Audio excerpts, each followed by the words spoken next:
We want to take a closer look at the threat of domestic terrorism and the problem of mass shootings. Half of the 10 deadliest shootings have occurred in the past 3 years. That's according to the FBI. And since 9/11, more Americans have been killed by domestic terrorists than foreign ones. That's since 9/11.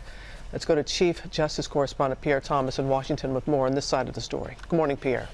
Robin, good morning. Today, the FBI is warning these new massacres over the weekend may spark more domestic terrorism and copycats. They're asking for the public's help.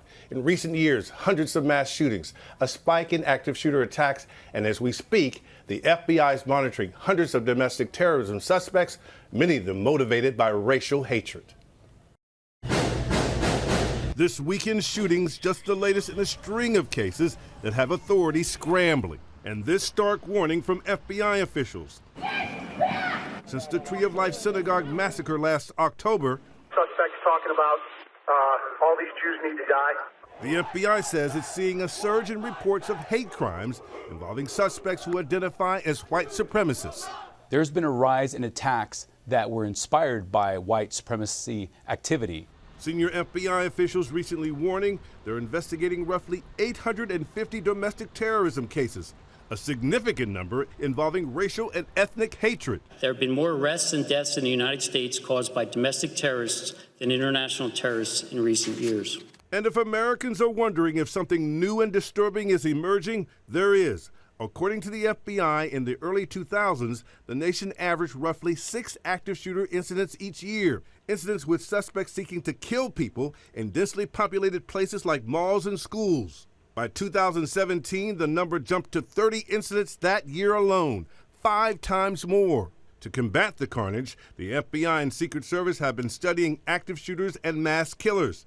In a recently released survey, the Secret Service found that killers wrote about their deadly intentions or said something to family, friends, or associates indicating terror was coming. The Tree of Life synagogue killer wrote anti-Semitic screeds online. That Nazi who ran over people in Charlottesville, killing a woman, shared Instagram photographs about running over protesters months before his deadly attack. And on the controversial website 8chan, extremists seem to have found a home. At least 3 mass shootings this year alone have been announced on the site. In the wake of the latest massacres in El Paso and Dayton, the site's founder wants 8chan shut down.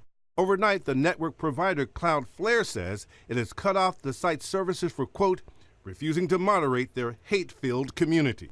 The Secret Service maintains that many such assaults could be prevented, that when people see something or hear something, even if it involves a family member or friend, they've got to tell authorities. And the FBI is trying to work with local police to better identify killers before they act. Robin? All right, Pierre, thank you. Hi, everyone. George Stephanopoulos here. Thanks for checking out the ABC News YouTube channel. If you'd like to get more videos, show highlights, and watch live event coverage, click on the right over here to subscribe to our channel. And don't forget to download the ABC News app for breaking news alerts. Thanks for watching.